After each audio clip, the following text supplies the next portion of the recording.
კიდევ ერთხელ სამომშვიდობის მადლობა იმისათვის, რომ არ ვიღლებით და რამდენიც არ უნდა ვიყოთ, მოვდივართ საპროტესტო აქციაზე და ვაპროტესტებთ, რასაც ვაპროტესტებთ, ეს ძალიან ცხადია.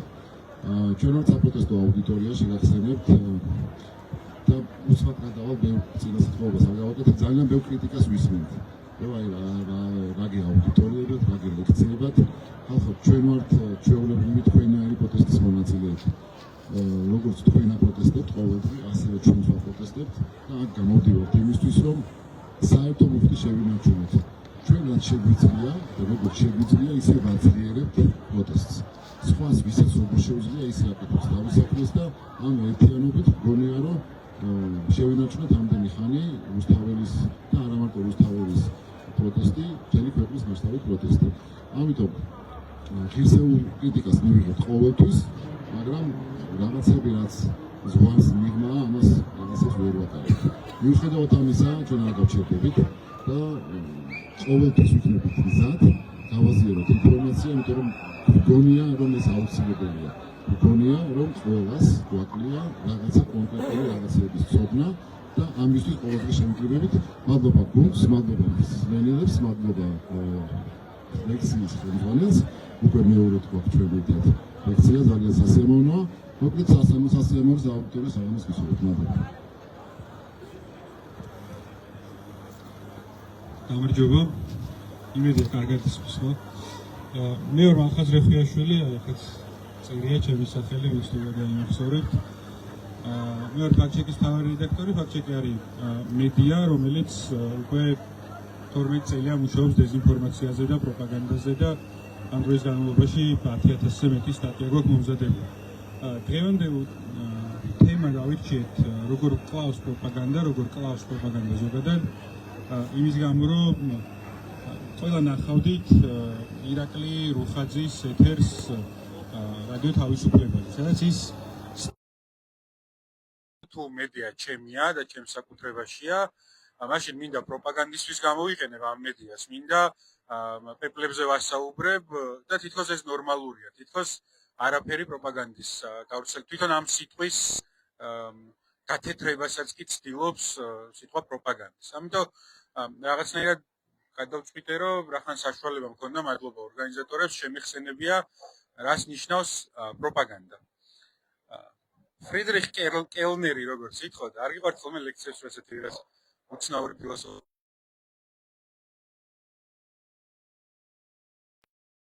ღმერთები ხშირად სჯიდნენ ადამიანებს, რომლებიც მათ წინ აღუდგნენ, იმიტომ რომ ბერძნული მითოლოგიის ღმერთებზეა საუბარი და ეს სასჯელი იყო ხშირად თვალების დათხრა, იმიტომ რომ ადამიანს არ დაენახა რეალობა. და ამას იყენებს იდიომად იმისა, რომ შეიძლება სახელმწიფო იყენებდეს პროპაგანდას იმისთვის, რომ ადამიანები დააბრმავოს და მათ რეალობა ვერ დაინახონ. ეს კაცი მართლა რაღაც რენდომ ფილოსოფოსი არ არის, ჩვენ ამ კაცს დაუბრუნდებით. ამ ლექციის განმავლობაში აღარ პატარა შესავალს გავაკეთებ, რა არის პროპაგანდა, რა ტექნიკებს და ტექნოლოგიებს იყენებს, რატო ვამბობ, რომ პროპაგანდა კლავს და ჩვენ რა შეგვიძლია გავაკეთოთ. აი ესეთი სქემით გავყვები. მე სამწუხაროდ არ ვიცოდი, რომ პროექტორი გვექნება და დღეს გავიგე, თორე რაღაცებს ვიზუალურ მასალასაც მოვამზადებ. მოკლედ დავიწყოთ სიტყვა პროპაგანდა. პროპაგანდა არ უნდა აგვერიოს დეზინფორმაციაში, ყალბამბებში და ასე შემდეგ. პროპაგანდა არის ნაზავი ასე შემდეგ გავრცელებული კონკრეტული პოლიტიკური მიზნით, კონკრეტულ საზოგადოებაზე ზეგავლენის მოხდენის მიზნით. ამ ტერმინს როდესაც ვიყენებთ, ჩვენ გულისხმობთ იმას, რომ რაღაცა ჯგუფს უნდა რომ მოქალაქეებს რაღაცა გააკეთებინოს, ან რაღაცა არ გააკეთებინოს. ანუ მოქალაქეებში გააჩინოს იმპულსი, მოქალაქეების ქცევაზე მოახდინოს ზეგავლენა. ამისთვის პროპაგანდა იყენებს ბევრ სხვადასხვა ტექნიკას, მე ხა რაღაც ტექნიკებს ჩამოვთვლი და ჩვენ გაგვახსენდება თანამედროვე პროპაგანდისტული მედია საშუალებები, იმიტომ რომ დავინახავთ რა ქვია იმას, რასაც ესენი აკეთებენ ხოლმე. კარგი ბითია. ერთ-ერთი ტექნიკა, რომელსაც პროპაგანდა იყენებს, არის ტყუილი. ყველაზე მარტივი, რაღაცა ტყუილის მოგონება, ამ ტყუილის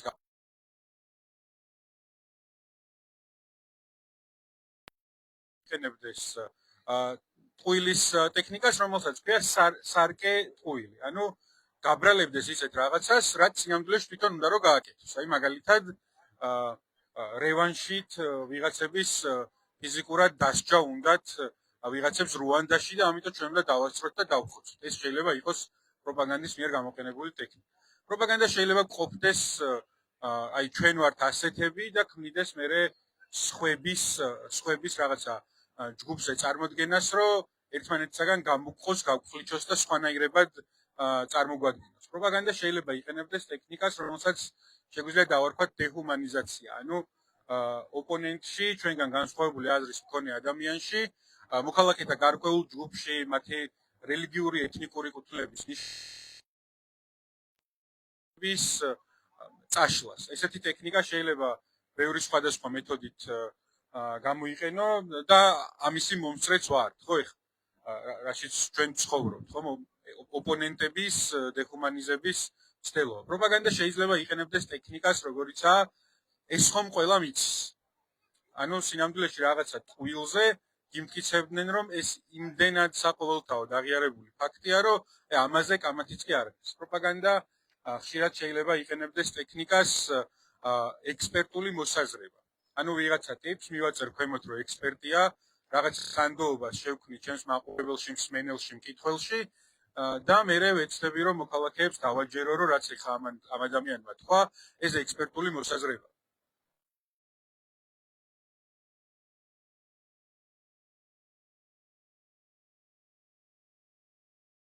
პროცესების საშუალება იყო რაღაცა მოედანი, რომელზეც ადამიანები იკრიბებოდნენ და მოვედით იქამდე, რომ ინფორმაცია ვრცელდება ინტერნეტში. ამ დროის განმავლობაში ტექნოლოგიები ვითარდებოდა, მაგრამ პროპაგანდის ტექნიკები როგორ ვავრცელებთ ამ ინფორმაციას, რანაირ ინფორმაციას ვავრცელებთ, მეტნაკლებად რაღაცნაირად აღარ ვითარდება, არც რაღაცა გამომგონებლები ამ მხრივ აღარ არიან საჭირო, საკმაოდ კარგადაა დახვეწილი. პროპაგანდაზე როდესაც ვსაუბრობთ, როცა ვამბობთ, რომ პროპაგანდა არის ის, რაც კლავს, ალბათ ყველაზე კარგი ორი მაგალითი არის, რომელზეც მე მინდა რომ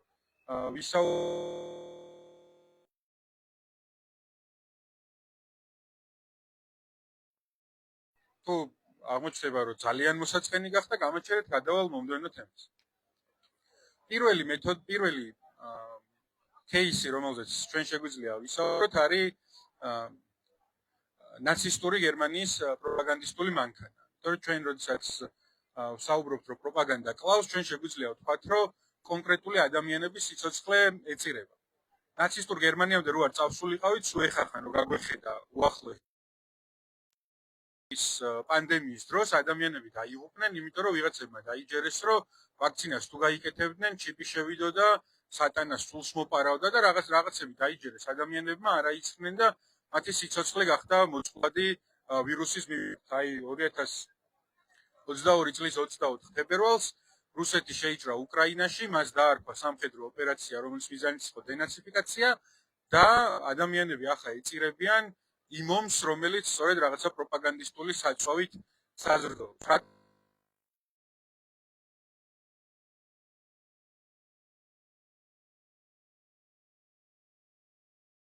თუ შევხედავთ ამ ომის შესახებ პუტინის განცხადებას, ნახავთ, რომ პირველი ამ ომის გამოცხადების ვიდეო მიმართვაში იყო, ეს იყო კარგად გათვლილი მესიჯები მოქალაქის აზრის მანიპულირებისთვის. ხო, მაგალითად, ომს დაარქვა ომი კი არა, დაარქვა სპეციალური სამხედრო ოპერაცია. იმიტომ რომ როდესაც გვესმის სიტყვა ომი, ჩვენივე მოქალაქეები შეიძლება შეშინდნენ, ამიტომ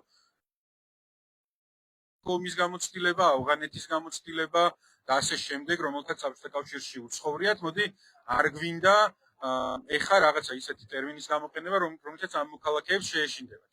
მაგრამ ამავდროულად ამ ქვეყანას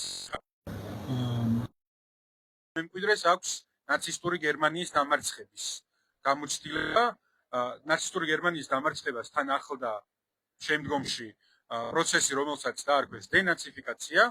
და ამიტომ ეხა ავდგებით და ტერმინს, რომელიც კარგად რეზონირებს საბჭოთა მოქალაქეში, გადმოვიტანთ და ჩვენ ეხა ამ ომს დავარქვევთ სამხედრო ოპერაციას, რომლის მიზანიც არის დენაციფიკაცია. ანუ ერთი მხრივ არ შევაშინოთ მოქალაქეებს და მეორე მხრივ დაუსახავთ რაღაცას, რაც საბჭოთა მოქალაქისთვის, პოსტსაბჭოთა მოქალაქისთვის ასე თუ ისე კეთილი მიზანია. ამიტომ როდესაც ვსაუბრობთ, რომ უკრაინაში პროპაგანდის გამოა, რომ ადამიანები იღუპებიან და პროპაგანდა ამ ომის საწვავი, ამას სიტყვის მასალად კი არ ვამბობთ, ეს არის რეალობა, რაღაცა ფაქტებზე დაფუძნებული, რომელიც ძალიან მარტივადაა დაკვირვებადი. მაგრამ რუსეთი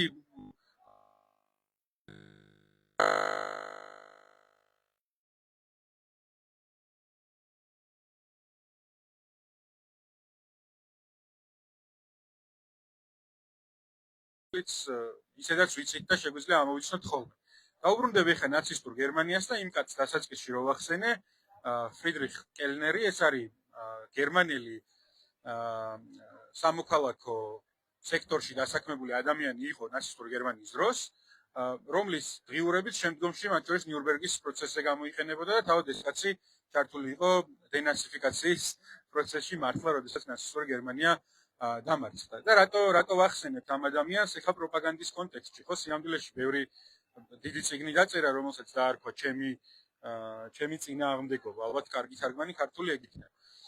რომელშიც აღწერს რიგით ადამიანებს, მათ შორის მის ირგვლივ, როგორ ექცეოდნენ პროპაგანდის გავლენის ქვეშ და ერთ-ერთი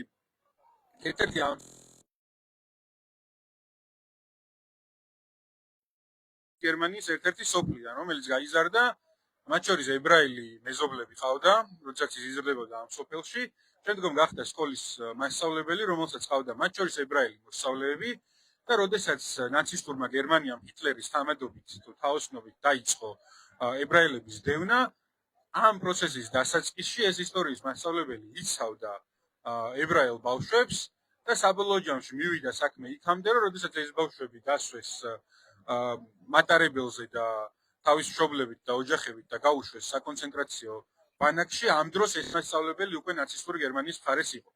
და ეს მაგალითი მას მოყავს იმის საჩვენებლად, რომ პროპაგანდამ ადამიანი, რომელიც მეგობრობდა თავის მეზობლებთან და შემდგომ ამ მეზობლების შვილები იცოდა, რომ ნამდვილად არ იყვნენ ისინი, ვინც გერმანიას სიდუხჭირეში ტოვებდა და რაღაცა კულისებს მიღმა მართავდა სამყაროს. ხო, ამ ადამიანმა ძალიან კარგად იცოდა ეს, მაგრამ მიუხედავად ამისა ის მოექცა პროპაგანდის გავლენის ქვეშ იმდენად, რომ შემდგომში ხმა აღარ ამოუღია, როდესაც ჯერ მისი კლასის სასწავლო მაგიდიდან გაქრნენ ებრაელი ბავშვები, ხოლო შემდგომ ეს ბავშვები თავის მშობლებთან ერთად ჩასვეს მატარებელში და გაუშვეს საკონცენტრაციო ბანაკში. და ის აღწერს ეს კაცი, ანუ ფრიდრიხ კელნერი, ეს აღწერს რა გზა გაიარა ადამიანის გონებამ, იქიდან რომ არა ეს ასე არ იქნება, კაცო მე ხო ვიცნობ ამათ, აი ამ შეგრძნებამდე რომ ალბათ რაღაცა იციან, ხო, სახელმწიფოს მმართველებმა ტყუილა ხო არ დაერეოდნენ ებრაელებს. და მთელი ეს პროცესი არის ძალიან შემზარავი, იმიტომ რომ თუ ჩვენ ცოტა ხნით დავფიქრდებით და ვნახავთ რა ხდება ჩვენს ქვეყანაში, ვნახავთ რომ შესაძლოა იგივე პროცესს გავდიოდეთ და ძალიან ახლოს ვიყოთ იმასთან, რომ დეჰუმანიზება ჩვენი ოპონენტების ქართული ოცნების გადმოსახედიდან ვამბობ ამას, ქართულ ოცნებამ დაასრულოს ოპონენტების დეჰუმანიზება საკუთარ მხარდამჭერებში და მათზე ძალადობა გახადოს ჩვეულებრივი მისაღები რაღაცა ყოველდღიური ნორმა. მეორე მაგალითი, რომელიც მინდოდა მომეყვანა, არის რუანდას მაგალითი, იმიტომ რომ ალბათ ყველას გსმენიათ, რომ 90-იან წლებში, ანუ საბჭოთა კავშირის დაშლის მერე, ალბათ ერთ-ერთი ყველაზე შემზარავი ამბები, რაც ჩვენ გაგვიგია, არის რუანდას გენოციდის ამბავი, როცა ადამიანთა ერთი ეთნიკური ჯგუფი, ადამიანთა მეორე ეთნიკურ ჯგუფს ხოცავდა 100 დღის განმავლობაში, სხვადასხვა დათვლით დახოცილია მილიონამდე ადამიანი, მაქსიმუმ, მინიმუმ 500,000, ამავდროულად გაუპატიურებულია დაახლოებით 9 მილიონი ქალი და ეს ყველაფერი არის ტყუილებზე დაფუძნებული პროპაგანდის შედეგი, იმიტომ რომ ეს არ ყოფილა ნაცისტური გერმანიისგან განსხვავებით, სადაც სახელმწიფო იყო გენოციდის აღმასრულებელი, რუანდას შემთხვევაში რიგითი ადამიანები იყვნენ გენოციდის აღსრულებაში ჩართულები.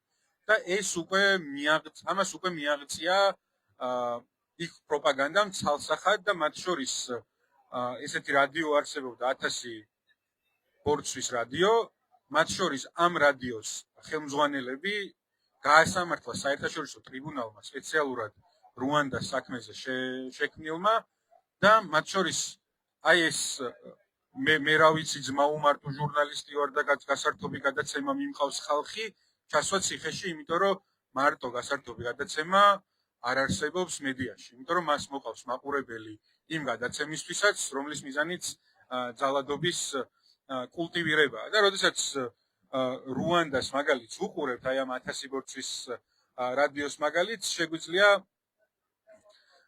შევხედოთ საერთოდ ეს რადიო როგორ შეიქმნა.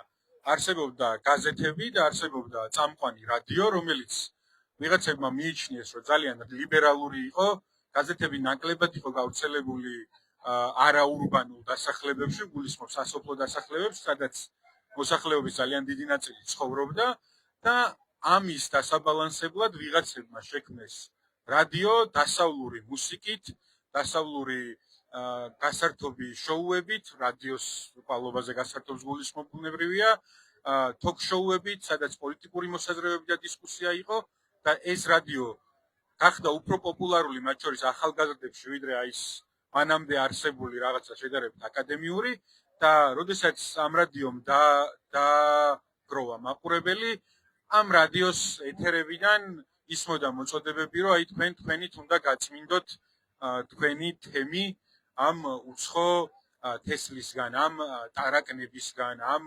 ვირუსისგან და კონკრეტულ ეთნიკურ ჯგუფზე იყო მითითება. და ეს რადიო რატო არის კარგი მაგალითი? იმიტომ რომ აქაც ვიღაცებს ეგონა, რომ მე მხოლოდ მუსიკის პროდიუსერი ვარ ამ რადიოში. მე რას უნდა ვაფუჭებდე? შენ აფუჭებ იმას, რომ ამ რადიოში მოყავს მაყურებელი, მსმენელი და შემდგომ ეს მსმენელი ისმენს იმას, რომ მისი მეზობელი უნდა მოკლას და რუანდადანაც არის სულისშემძვრელი ისტორიები იმაზე ფერმერები, მეზობელი ფერმერები როგორ დაერივნენ ერთმანეთს. საინტერესო იყო ის, რომ არა მარტო ერთ კონკრეტულ ეთნიკურ ჯგუფს ხოცავდა ამ შემთხვევაში გენოციდი ერთ კონკრეტული ჯგუფის კი არ მიმდინარეობდა, მათ შორის იმ შედარებით ზომიერი თანამოქალაქეების ხოცვაც დაიწყეს, ვინც გენოციდის წინააღმდეგი იყო.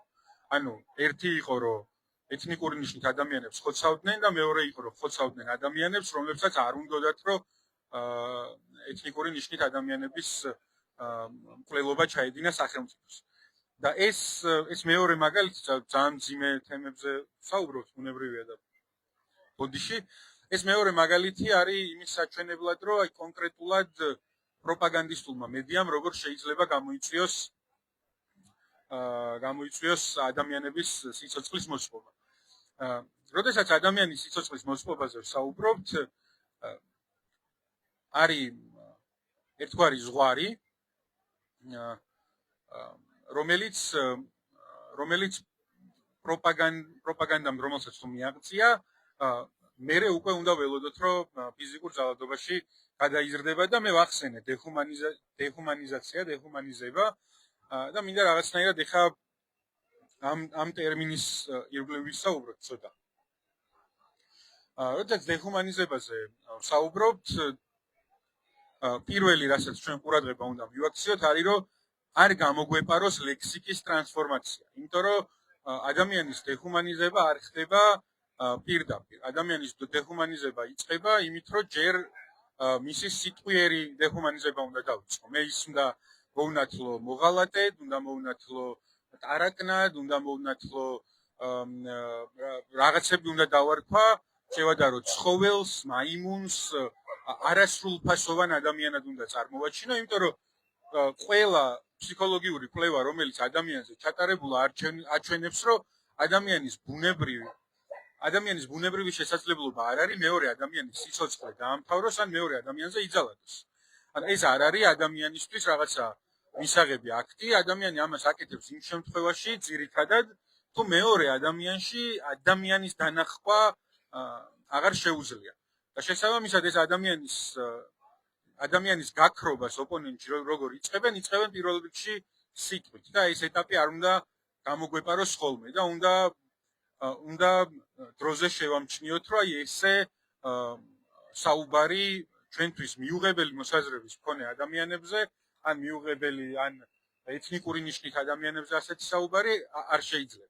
მომდევნო ეტაპი რაც მოდის არის რომ იმდენად ფართო იყიდებს ფეხს ადამიანების ეს იარლიყის მიწებება რაღაც იარლიყის, ხო, მაგალითად ტარაკნების, მოღალატეების, ჯაშუშების, რასაც ჩვენ გვეძახიან რადიკალების ასე შემდეგ.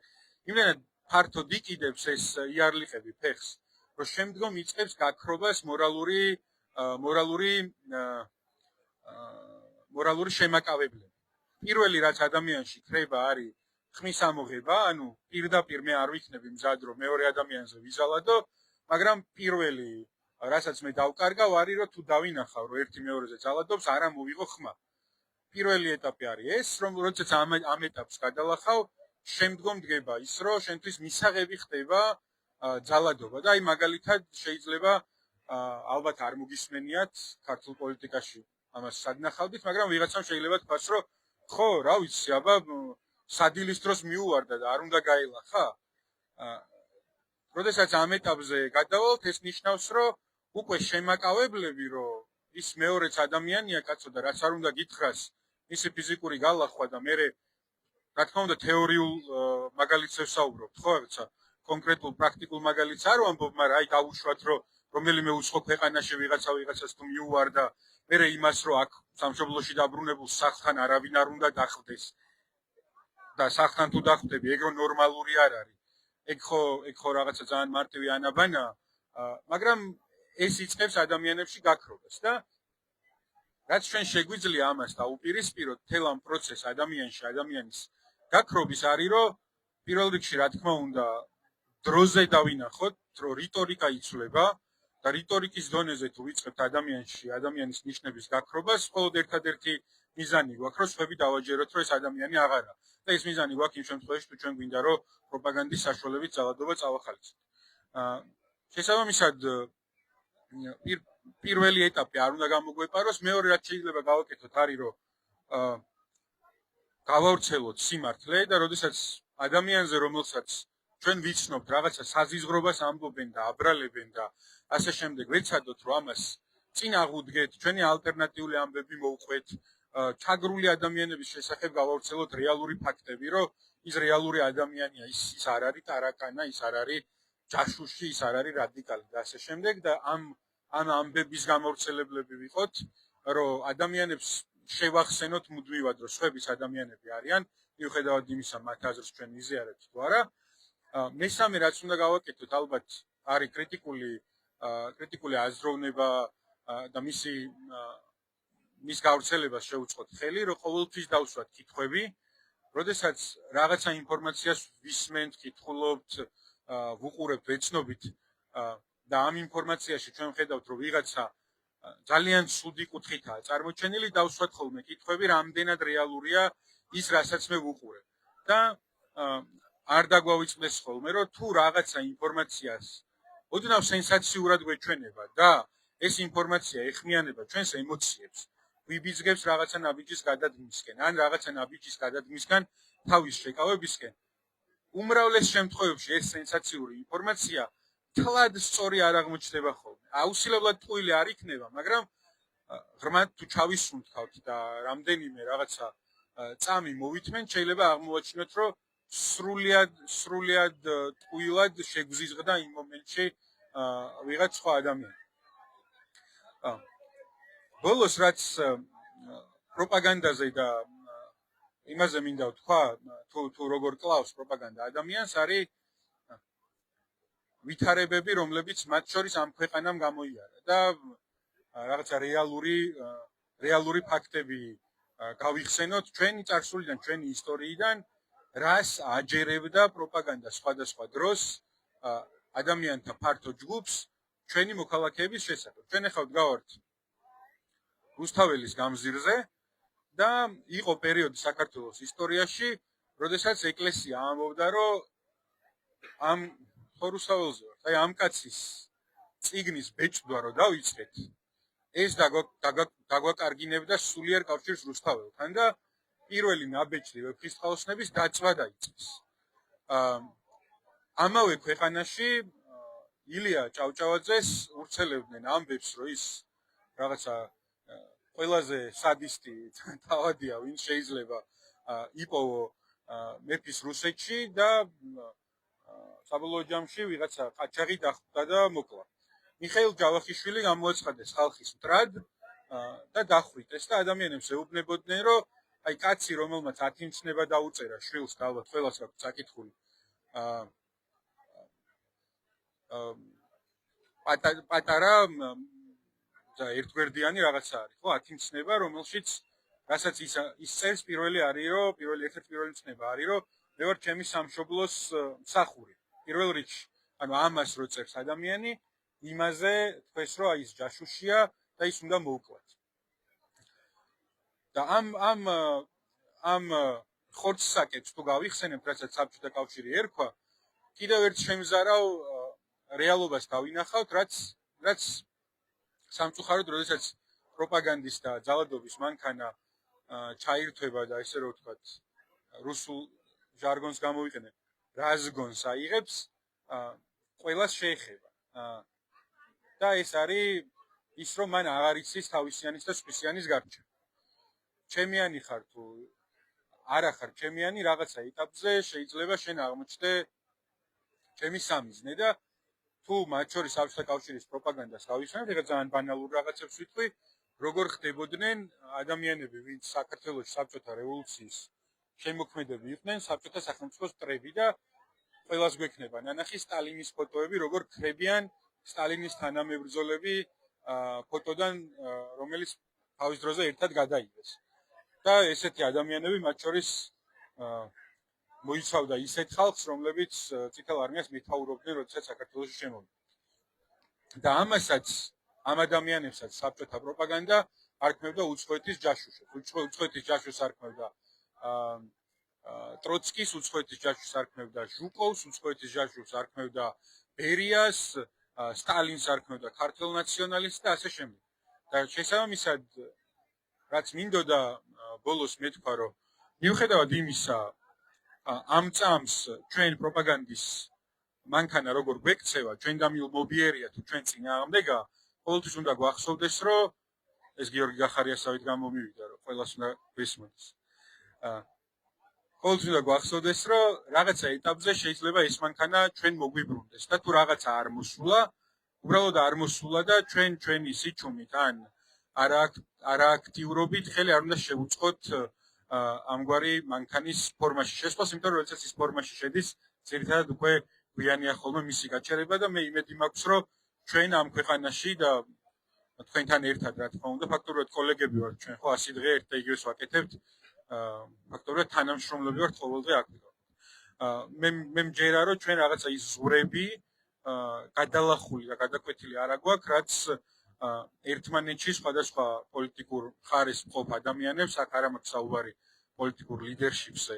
ამ შემთხვევაში უბრალო ადამიანებზე ვსაუბრობ, მე მგონია, რომ ზღვარი, რომლის მერეც ერთმანეთთან ვეღარ ვილაპარაკებთ და ერთმანეთში ადამიანებს დავკარგავთ, ეგ გადალახული ჯერ არ აგვაქვს და იმედია არც გადავლახავ. იმედია ბევრი არ გამიგრძელდა. ეხლა მზადა ვარ, რომ თუ რაიმე პროპაგანდაზე კითხვები გაქვთ, უფრო მეტი თქვენ კითხვებზე ვისაუბროთ. მე მგონი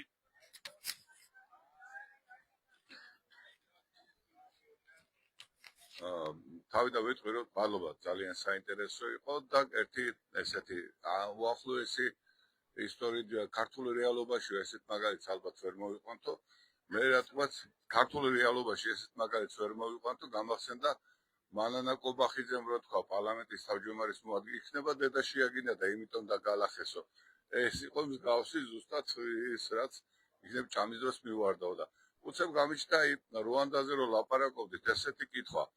ძველ აღქმაში რო არის, ისაც პროპაგანდა ხო არ არის, დაუშვათ ებრაელებს რო ეუბნება ღმერთი, რო წადი შენ დაიფხარი სახმული ქვეყანა და დახოცე იქ მამაკაცი, ბიჭი, სულ ყველა გარდა გოგოსი, რომელსაც კაცი არ უნახიაო. ეგეთი მაგალითია პირდაპირ მოყვანილი და ხო არ არის ეგაც პროპაგანდის საფუძვლები იქიდან ხო არ იცის?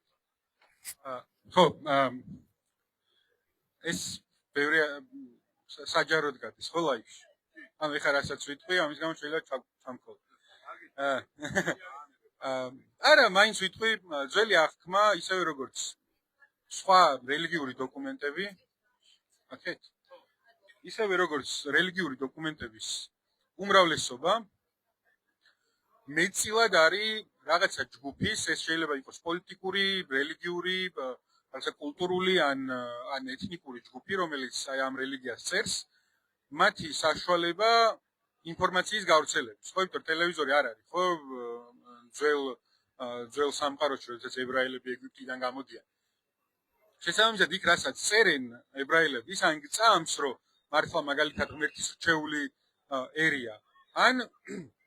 ან ბუნებრივია ხვდები, რომ ეს არის კონკრეტული ერის ნარატივი მათი რჩეული ნაციობის შესახებ, ხო?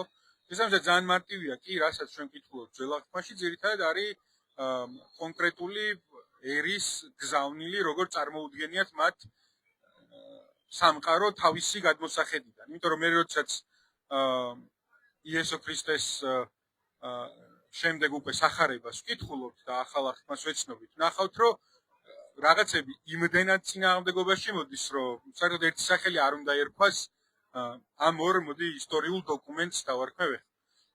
და იქ ხო ყოველთვის ეგრეა თან რელიგიაში, აი ვინმე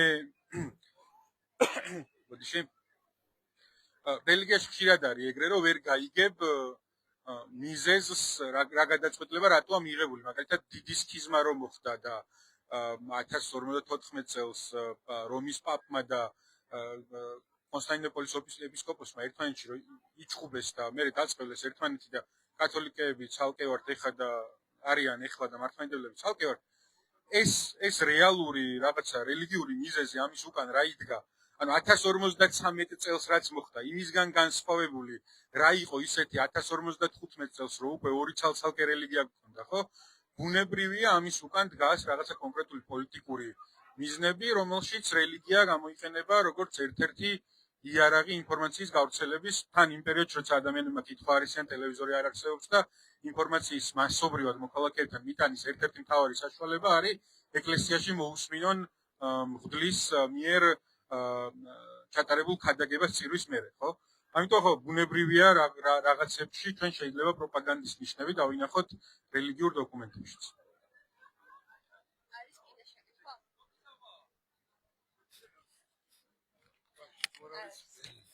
კაი, თუ არ არის, მე მგონი დავასრულოთ კიდევ ერთხელ უღრმეს.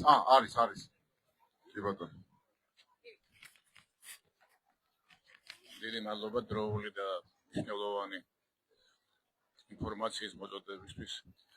მაინტერესებს თქვენი შეხედულება, აი 1921 წლის საქართველოს ოკუპაციის შემდეგ ვრცელდებოდა და დღემდე ვრცელდება, რომ თითქოს მარტო დავნებდით ეგრევე ერთ დღეს შემოვიდა, მარტო იუნკერები იბრძოდნენ და ასე შემდეგ და ალბათ ამის შესახებ თქვენ ინფორმირებული იქნებით, ხო? მაგრამ აი დღეს, როცა უკვე საქართველოს 30 წელია უკვე დამოუკიდებლები ვართ. ან რატო არის წერება მართალი ისტორია და უშუალოდ 91 წლის 92 გადატრიალების შესახებ და აი რატო არის მიჩქმალული ეს და უშუალოდ ის ჩვენთვის ძალიან მნიშვნელოვანი მომენტები, რომელიც გამოიწვევდა ერის კონსოლიდაციას, ერთიანობას და რაღაც ქართული იდეოლოგიის ჩამოყალიბებაზეც მინდა გკითხოთ ამავდროულად. საჭიროა თუ არა რაღაცა კონდეს რაღაც ქართული იდეა, რაღაცა ისეთი, რომელიც როგორც ებრაელებმა ეხლა დაწერეს თავისთვის, გადაწერეს და მთელი მსოფლიო ძველ აღთქმა განსაკუთრებით, ხო, რჩეული ერია და ასე შემდეგ. ხო და ჩვენ ბევრი გვედავება ასეთ საკითხებში, რომ არ მოხდეს ეს ერთიანობა, ასე ვთქვათ და კონდეს სხვადასხვა მოსაზრება, იგივე გიორგი სააკაძესთან დამოკიდებულებაში მაგალითად, ხო, გაორებულია დამოკიდებულება და რა თქვენ ბძანეთ ეხლა, ხო, აი ზუსტად ეს იწევს ერის გარკვეულ გახლეჩას, გარკვეულ დაპირისპირებას და ასე შემდეგ. ალბათ ერმა თავი-თავში უნდა მონახოს ძალა რაღაცა თქვენაირი ადამიანების სახით და ვინც ამ მიმართულებით იმუშავებს. ეს არის ძალიან დიდი დეფიციტი ჩემისავე. სწორი ინფორმაცია რო გქონდეს და სწორად ჩამოყალიბებული მოსაზრებები ნაკლებად იქნებოდა საზოგადოება გახლეჩილი. ეს საზოგადოებას ვერ ჩამოყალიბდით კაცმა რო თქვას ესე. მოგესალმებით. მადლობა კითხვებისთვის. მე არა ვარ ალბათ ყველაზე კომპეტენტური რომ საბჭოთა 1921 წლის ოკუპაციაზე ისაუბროს. სოვლაბი აკეთებს ძალიან კარგ კვლევებს და თუ თხოვენ ორგანიზატორები იყვნენ უკვე, ხო, და სოვლაბის რაღაცა ნაშრომებს თუ წავიკითხავთ, ნახავთ რომ არანაირი იქ რო 2 დღეში და 3 დღეში ქართველები დავნებდით არ ყოფილა. ეგრო სიმართლე იყოს 1924 წლის აჯანყება არ იქნებოდა და 1927 წელს ის წმენდა რაც ამ ქვეყანაში ჩაატარეს არ დაჭირდებოდა. ამ ქვეყანაში ადამიანები იბრძოდნენ განუწყვეტლი. მე 1956-ში ჩვენი ხოცვა დაჭირდათ, დედაენაზეც ჩვენი ხოცვა დაჭირდათ და 99-ში ჩვენი ხოცვა დაჭირდათ. ანუ ადამიანებს აქ ბრძოლა არასდროს შეუწყვეტიათ, ვიღაცები წავიდნენ აქ რაღაცა უფრო პოლიტიკური პროპაგანდა შეიძლება შემოვიდეს, რა მემარცხენეებმა არიომეს კარგად თუ მემარჯვენეებმა არიომეს კარგად. ეგ რაღაცა პატარა თემებია, რომლებზეც მხოლოდ კინკლაობა შეიძლება სინამდვილეში და რაღაც შინაარსიანი საუბარი არა. გრანდ ნარატივს რაც შეეხება ერს რომ უნდა კონდეს, ალბათ ამაზეც ნაციონალიზმის კვლევრები ჩემზე უკეთ ისაუბრებენ. მე გონია რომ ამ ქვეყანაში გვაქვს ჩვენ ეროვნული ნარატივი, ამ ნარატივებს ქვიათ შოთა რუსთაველი, აკაკი წერეთელი, ვაჟა ფშაველა, ილია ჭავჭავაძე, ეს რაღაცები ჩვენ ბავშვებს უნდა ვასწავლოთ და არაფერი რაღაცა დამატებითი დოკუმენტის ან თეორიის შემუშავება არ გვჭირდება როგორც ერს, ხო და ხალხური ლექსები გვაქვს კიდე საოცარი. ამიტომ გონია რომ აი ნაციონალიზმის პრიზმიდან თუ ვიღაცა თეორიულად სხვა მოსაზრებას წარმოადგენდა, მეც აქ გავარ ხოლმე და მოვალ და მეც მოვუსმენ თუ გეყოლებთ.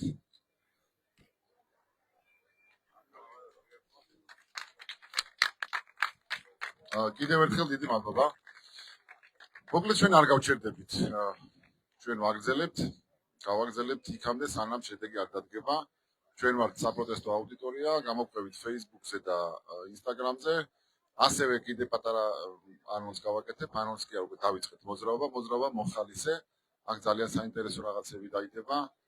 ჩვენ გურის სტიქიდან გამომდინარე დავინახეთ საჭიროება, რომ მოხალისე მაშველები გაგავამზადოთ.